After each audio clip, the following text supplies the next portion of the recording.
કૃષ્ણ. કેમ છો બધા? આઈ હોપ તમે બધા મજામાં હશો. ગણપતિ બાપા આવે છે તો એમના સ્વાગતમાં આજે આપણે બનાવીશું મોદક. તો ચાલો મોદક બનાવવાનું સ્ટાર્ટ કરીએ. અહીંયા મેં અડધો લીટર ફૂલ ફેટ દૂધ લીધેલું છે. દૂધને આપણે પહેલાં ઉકાળી લઈશું. વધારે નથી ઉકાળવાનું, 2 થી 3 મિનિટ એક ઉભરો આવી જાય ત્યાં સુધી આપણે દૂધને સતત ચલાવતા રહીશું. થોડું દૂધ ઉકળી જાય એટલે આપણે એમાં તમે જોઈ શકો છો થોડું આપણું દૂધ ઉકળી ગયું છે. તો હવે આપણે એમાં અડધો કપથી પણ ઓછી ખાંડ એડ કરીશું. ખાંડ તમે તમારા ટેસ્ટ પ્રમાણે, મીઠું જે પ્રમાણે ખાતા હોય એ પ્રમાણે ઓછી વધારે લઈ શકો છો. હવે આપણું દૂધ સરસ ઉકળી ગયું છે, તમે જોઈ શકો છો. દૂધ ઉકળી ગયું છે, એની અંદર હવે આપણે કેસર એડ કરી દઈશું. કેસર ઓપ્શનલ છે, તમારી પાસે હોય તો એડ કરી શકો છો, નહીંતર સ્કીપ કરી શકો છો. અને તમારે કેસરની જગ્યાએ ફૂડ કલર યુઝ કરવો હોય તો એ પણ એડ કરી શકો છો. મેં અહીંયા એક કઢાઈ લઈ લીધેલી છે. કઢાઈની અંદર આપણે 4 ટેબલ સ્પૂન ઘી લઈ લઈશું. ખૂબ જ ઓછા ઘીમાં અને ઓછી સામગ્રીથી આ મોદક તમે ઘરે આરામથી બનાવી શકો છો, એકદમ આસાનીથી. તો અહીંયા આપણે 4 ટેબલ સ્પૂન ઘી લઈ લીધેલું છે. ઘીને આપણે મેલ્ટ થવા દેવાનું છે. હવે આપણું ઘી સરસ રીતે મેલ્ટ થઈ ગયું છે. તો હું અહીંયા અડધો કપ રવો લઈ રહી છું, જે આપણે સૂજી કહીએ એ લઈ રહી છું. એને આપણે સરસ રીતે એમાં મિક્સ કરી દઈશું અને આપણે એને મીડિયમ ગેસની ફ્લેમ પર જ શેકવાનો છે. રવો શેકાવાની એકદમ સરસ સુગંધ આવવા લાગે ત્યાં સુધી આપણે રવાને શેકવાનો છે. રવો સરસ રીતે શેકાઈ જાય એટલે આપણે એમાં અડધો કપ બેસન એડ કરી દઈશું. હવે આપણે બેસન અને રવાને એકસાથે મિક્સ કરીને સરસ રીતે રોસ્ટ કરવાનું છે. તમે જોઈ શકો છો આપણો બેસન પણ હવે સરસ રીતે શેકાઈ ગયો છે. તો હવે આપણે એની અંદર ડ્રાયફ્રૂટ એડ કરી દઈશું. તમે તમારી પસંદના ડ્રાયફ્રૂટ એડ કરી શકો છો. અને અહીંયા હું 4 થી 5 ટેબલ સ્પૂન કોપરાનું છીણ એડ કરી રહી છું. એ પણ ઓપ્શનલ છે, તમારી પાસે અવેલેબલ હોય તો એડ કરી શકો છો, પણ એનાથી મોદકમાં ટેસ્ટ ખૂબ સરસ આવશે. હવે આપણે જે દૂધ ઉકાળીને રાખેલું હતું એ આપણે એમાં ગેસની ફ્લેમને આપણે મીડિયમ ટુ સ્લો રાખવાની છે અને એને સતત ચલાવતા રહીશું એટલે એમાં બિલકુલ જ આપણું મિશ્રણ કઢાઈ છોડે ત્યાં સુધી આપણે એને સતત શેકવાનું છે. જો તમે જોઈ શકો છો આપણા લોટમાં બધું જ દૂધ ઓબ્ઝર્વ થઈ ગયું છે અને આપણું મિશ્રણ એકદમ સરસ રેડી થઈ ગયું છે અને કઢાઈ પણ છોડવા લાગ્યું છે. બધું જ દૂધ ઓબ્ઝર્વ થઈ ગયા પછી પણ આપણે 2 થી 3 મિનિટ મીડિયમ ગેસની ફ્લેમ પર સતત મિશ્રણને ચલાવતા રહીશું. તમે જોઈ શકો છો આપણું મિશ્રણ એકદમ સરસ રેડી થઈ ગયું છે. હવે આપણે આ સ્ટેજ પર એમાં એલચી પાવડર ફ્લેવર માટે એડ કરી શકીએ છીએ.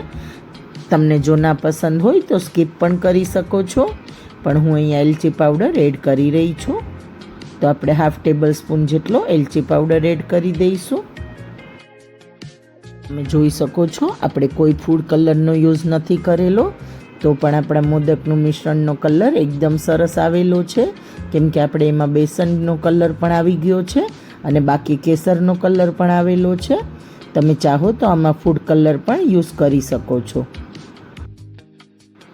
આ મોદક ખાવામાં ખૂબ જ ટેસ્ટી લાગે છે અને બનાવવામાં એકદમ જ ઇઝી છે. તો આ વખતે બાપાના ભોગ માટે એકવાર જરૂરથી બનાવીને ટ્રાય કરજો. તમને બહારના બજારના મોદક પણ નહીં ભાવે જો એકવાર આ રીતે મોદક બનાવશો તો. એટલા સરસ ટેસ્ટી બનશે. હવે આપણું મિશ્રણ સરસ ઠંડુ થઈ જાય ત્યાં સુધી આપણે એને એક વાસણમાં કાઢી લઈશું અને આપણે એને 10 મિનિટ માટે ઠંડુ થવા દઈશું. આપણે હાથ લગાવી શકીએ એટલું ઠંડુ થવા દેવાનું છે. હવે અહીંયા આપણું મિશ્રણ સરસ ઠંડુ થઈ ગયું છે, હાથ લગાવી શકાય એટલું ઠંડુ થઈ ગયું છે. તો હવે આપણે એના મોદક બનાવીને રેડી કરી લઈશું. અત્યારે તમને જો લાગે કે હજુ લોટમાં બાઇન્ડિંગ નથી આવી રહ્યું તો તમે 1 થી 1.5 ટેબલ સ્પૂન જેટલું ઘી મેલ્ટ કરી અને નાખી શકો છો મિશ્રણની અંદર. પણ અહીંયા આપણે મોદક બનાવીશું એટલે ખ્યાલ આવી જશે કે બાઇન્ડિંગ સરસ રીતે આવી ગયું છે. તો અહીંયા મારી પાસે આ મોદકનું મોલ્ડ છે એ લઈ રહી છું. મોદકના આ મોલ્ડ તમને બજારમાં પણ મળી જશે અથવા તો ઓનલાઈન પણ આસાનીથી મળી જશે. એને આપણે સરસ રીતે ઘીથી ગ્રીસ કરી લઈશું.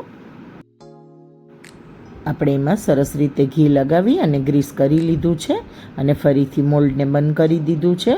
હવે આ રીતે આપણે એમાં 1 ટેબલ સ્પૂન પહેલાં નાખીશું અને પછી આ રીતે આંગળીથી દબાવતા જઈશું એટલે એકદમ મોદકનો પરફેક્ટ શેપ આવી જશે. તમે જોઈ શકો છો આપણા મોદક ખૂબ જ આસાનીથી તૈયાર થઈ રહ્યા છે. બસ આ જ રીતે આપણે બાકીના બધા મોદક બનાવી અને રેડી કરી લઈશું. તો મોદક ખાવામાં ખૂબ જ ટેસ્ટી લાગે છે અને બાપાના તો ફેવરિટ છે, સાથે સાથે આપણા પણ ફેવરિટ થઈ જશે જો તમે એકવાર આ રેસીપીથી બનાવશો તો. અને કોમેન્ટ બોક્સમાં જરૂરથી જણાવજો મોદક કોના કોના ફેવરિટ છે.